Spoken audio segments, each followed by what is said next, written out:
大家好，我是丽姐，欢迎大家来听相亲故事，感谢大家的订阅。今天要给大家讲的这个故事啊，真是让人又气又笑又感动。我从事婚恋服务这么多年，见证过不少两岸情侣的故事，但这一对真的是让我印象深刻。故事的女主角叫陈雨薇，上海人，家里是做房地产的，家底厚得很，从小锦衣玉食，住的是上海陆家嘴的豪宅，出门是专车接送，上的是国际学校，真真正正的白富美一枚。但是我们雨薇姑娘可不是那种只会花钱吃喝玩乐的富二代，她从小学习很刻苦，考上了上海交大的金融专业，毕业后在家族企业工作，能力非常出色。可是看似光鲜亮丽的背后，雨薇的内心却很孤独。她的父母从小对她期望值极高，不允许她犯一点错误。她妈妈是标准的虎妈，从小就给她安排各种特长班，钢琴、舞蹈、英语、奥数，恨不得把她培养成全能选手。她爸爸脾气暴躁，经常因为一点小事就对她和妈妈发火，家里的氛围很压抑。那时候我每天都活在父母的期望里，感觉自己不是一个人，而是他们成功的一个标志。雨薇后来跟我说，更糟糕的是，雨薇在大学期间谈了一场恋爱，对方是家里安排的相亲对象，家世也很不错。可是交往2年后，她发现男友出轨了自己的闺蜜，而且不止一次。当她把这件事告诉父母时，他们的反应却让她彻底崩溃。你就忍一忍吧，男人都这样。他家背景不错，对我们家的生意有帮助，你们结婚对双方都有好处。这是他父亲的原话。那一刻，雨薇明白了自己在家人眼中的价值，不过是一颗可以用来交换利益的棋子。伤心欲绝的雨薇决定逃离这个让她窒息的环境，正好公司有个台湾项目需要人去跟进，她主动请缨，就这样来到了台北。谁知道这一去，竟然彻底改变了她的人生轨迹。在台北工作的第3个月，一个台风天，雨薇被困在公司加班到很晚。等她终于忙完准备回家时，外面已经是狂风暴雨，计程车都打不到。就在她焦头烂额之际，一个同样加班的男同事林家豪主动提出可以送她一程。当时我看到他骑着那辆破旧的机车，说要送我回家，我第一反应是拒绝的。雨薇笑着回忆，上海女孩哪坐过这种交通工具啊？但是那天实在太晚了，我也没办法，只好硬着头皮上了他的车。就是这一程，让雨薇看到了完全不同的世界。家豪是公司的技术骨干，平时话不多，但工作能力超强。雨薇以前对他的印象仅限于那个戴眼镜的台湾工程师，但那天晚上，在狂风暴雨中，他小心翼翼地载着他，避开积水的路段，不时询问他是否害怕。那种踏实可靠的感觉，让雨薇第一次体会到了被真心关怀的温暖。更让雨薇意外的是，当他们到达他租住的高级公寓楼下时，家豪婉拒了他请他上楼喝杯热茶的邀请，只说太晚了，不方便，然后就冒着大雨离开了。这种尊重和克制，是雨薇在上海那些纨绔子弟身上从未见过的。接下来的日子，雨薇开始有意无意地关注起这位默默无闻的台湾同事。她发现家豪虽然不善言辞，却是个十足的实干家，工作上有问题找他准没错，而且他对每个人都很有礼貌，从不摆架子。两人渐渐熟络起来，常常一起加班，一起吃饭。雨薇慢慢了解到，家豪来自台南的一个普通家庭，父亲是中学老师，母亲开了一家小小的服装店。他从小学习优秀，考上台大计算机系，毕业后凭自己的能力一步步升到了现在的位置。他没有显赫的家世，没有豪车名表，住的是租来的老公寓，但他有颗真诚的心和坚韧的性格。雨薇说，在他身上，我看到了一种踏实的力量，这是我以前从未感受过的。两人相处了半年后，家豪鼓起勇气向雨薇表白了。对于一个从小到大都被物质条件优越的男生围绕的上海女孩来说，接受一个普通的台湾工程师的追求，这个决定并不容易。但雨薇已经被家豪的真诚和踏实打动，她答应了。我当时就想，管他的，跟着感觉走吧，反正在台湾也没人管我。雨薇笑着说，可是好景不长，当两人的恋情传回各自家里时，双方父母都炸锅了。雨薇的父亲陈总直接打电话过来，大发雷霆：你疯了吗？一个台湾的小工程师能给你什么？你知不知道在上海有多少优秀的男生等着追你？你要是敢胡来，我立刻把你调回上海。嘉豪这边也不太平，他的父母虽然没有那么强硬，但也充满忧虑。大陆来的女孩子，家里条件那么好，跟我们家差太多了，她能习惯这边的生活吗？万一她只是玩玩，你不就受伤了吗？而且听说大陆女孩子都很会花钱，你的工资能养得起她吗？两边的阻力让这对恋人备受煎熬。雨薇甚至一度考虑放弃这段感情，回到上海去。那段时间真的很难熬。雨薇说，我爸每天都打电话来威胁我，说要断绝父女关系，要把我在公司的职位撤掉。嘉豪的父母虽然没说什么重话，但我能感觉到他们的担忧和不信任。转机出现在一个周末，嘉豪带雨薇回台南老家吃饭，希望让父母和他多接触接触。本来雨薇很紧张，生怕自己这个大小姐会被看不起，谁知道当她真的坐在那个朴素温馨的小家里，吃着嘉豪妈妈亲手做的家常菜，听着嘉豪爸爸讲述他们家的故事时，她突然泪如雨下。那一刻我才明白，原来家是这样的，有笑声，有关心，有尊重，而不是冷冰冰的豪宅和永远看不到尽头的希望。雨薇回忆道，眼眶又红了。嘉豪的父母看到雨薇的真情流露，也对这个大陆女孩有了新的认识。他们发现雨薇虽然家境优越，但为人谦和，不娇气，很会体谅人。晚上临走时，嘉豪妈妈悄悄塞给雨薇一袋自家种的水果，说以后常来，把这里当自己家。那一刻，雨薇觉得自己找到了真正的家的感觉。可是雨薇父母那边的态度依然强硬，陈总甚至放出话来，如果雨薇执意和嘉豪在一起，就不要再认他这个父亲。雨薇很痛苦，但她已经下定决心，不能再让父母主宰自己的人生。我想通了一件事，我的幸福应该由我自己定义，而不是由别人，哪怕是我的父母。雨薇坚定地说。就这样，在重重阻力下，雨薇和嘉豪的感情不但没有被打垮，反而越来越深厚。2年后，他们决定结婚，婚礼很简单，只在台北请了一些关系好的同事和朋友，以及嘉豪的父母。雨薇的父母拒绝参加，这让她很伤心，但她理解父母需要时间来接受这个事实。新婚后，两人搬进了嘉豪用多年积蓄首付的一套30平的老公寓。这个公寓虽然已有20年历史，位置也不是很好，但胜在格局方正，采光不错。对于从小住惯了豪宅的雨薇来说，这样的住所确实是个不小的落差，但她却乐在其中。那是我们的家，是我和嘉豪一起努力要经营的地方。虽然简陋，但每一样东西都是我们精心挑选的，每个角落都充满了我们的回忆。雨薇说，婚后的生活并不像童话那样一帆风顺，两人在文化习惯、消费观念、生活方式上还是有不少磨合。比如，雨薇习惯了大手大脚的消费，而嘉豪则非常节俭。雨薇喜欢热闹，经常想约朋友出去玩，嘉豪却更愿意宅在家里。雨薇做事雷厉风行，嘉豪则喜欢慢条斯理的思考后再行动。这些差异曾经让两人吵过不少架，但他们都有一个共识，婚姻是需要经营的，需要互相理解和包容。慢慢的，雨薇学会了精打细算的过日子，嘉豪也变得更加开朗活泼。他们找到了属于自己的生活节奏。其实啊，台湾和大陆的差异没有大家想象的那么大。雨薇说，关键还是个人能不能用心去理解对方，去尊重对方的文化和习惯。就在两人的生活渐入佳境的时候，变故突然降临。那天我接到妈妈的电话，说爸爸要来台湾出差，顺便来看我。雨薇回忆道，说实话，当时我既期待又害怕。3年没见了，不知道爸爸是不是还生我的气。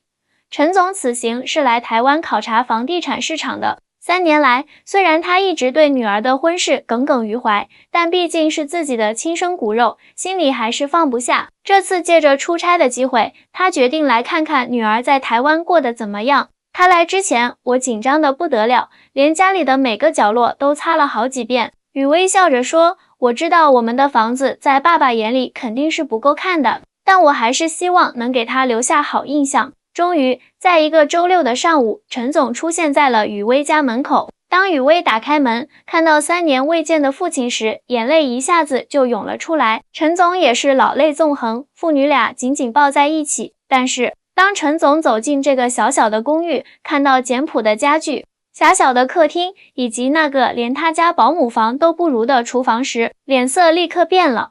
这就是你现在住的地方？陈总皱着眉头问，怎么这么小？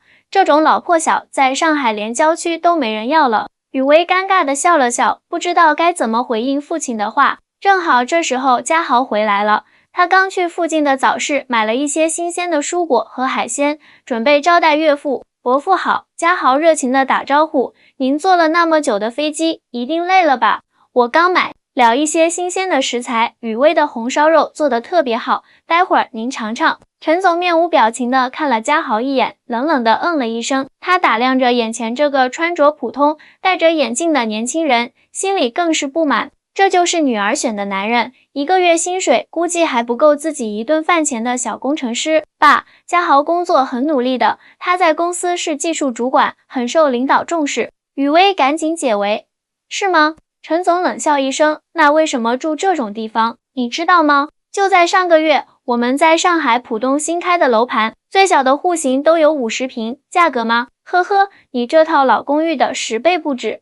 嘉豪尴尬地站在一旁，不知道该说什么。雨薇急忙转移话题，拉着父亲去阳台看风景。爸，你看，从这里能看到台北市的夜景呢，特别美。晚上我们可以一边喝茶一边聊天，有什么好看的？陈总不屑地说，就这么点高度，能看到什么？我家阳台往外看，整个陆家嘴都尽收眼底，那才叫风景。一整天，陈总都在对比着台北和上海的差距，说台北的马路太窄，车太少，房子太旧，生活节奏太慢。雨薇和嘉豪只能尴尬地陪笑，试图缓和气氛。晚饭时，雨薇精心准备了一桌菜，有嘉豪最爱的卤肉饭，也有父亲喜欢的红烧鱼和鲜虾。陈总尝了几口，勉强点点头，还行。没想到你现在会做饭了。在上海的时候，你连厨房在哪都不知道。雨薇笑了笑，在台湾学会的。嘉豪妈妈教了我很多，她做菜特别好吃。哎，陈总叹了口气，你看你，本来可以在上海过着衣来伸手、饭来张口的生活，现在却要自己洗衣做饭，每天挤在这么小的房子里，我真不明白你图什么。雨薇放下筷子，认真地看着父亲。爸，我图的是幸福。虽然这里的房子没有上海的大，没有那么豪华，但这里有家的感觉。嘉豪对我很好，我们一起努力，一起经营这个家，我感到很满足。陈总摇摇头，显然不能理解女儿的想法。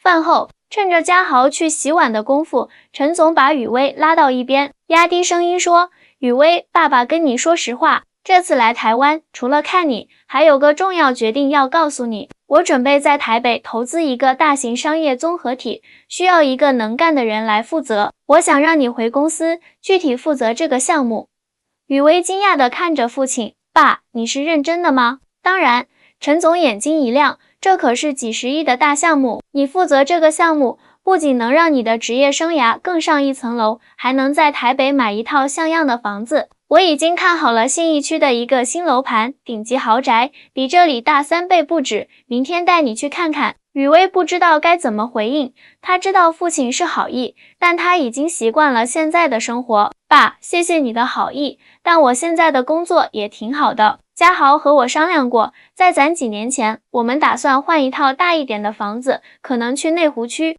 那边的学区不错，以后孩子上学方便。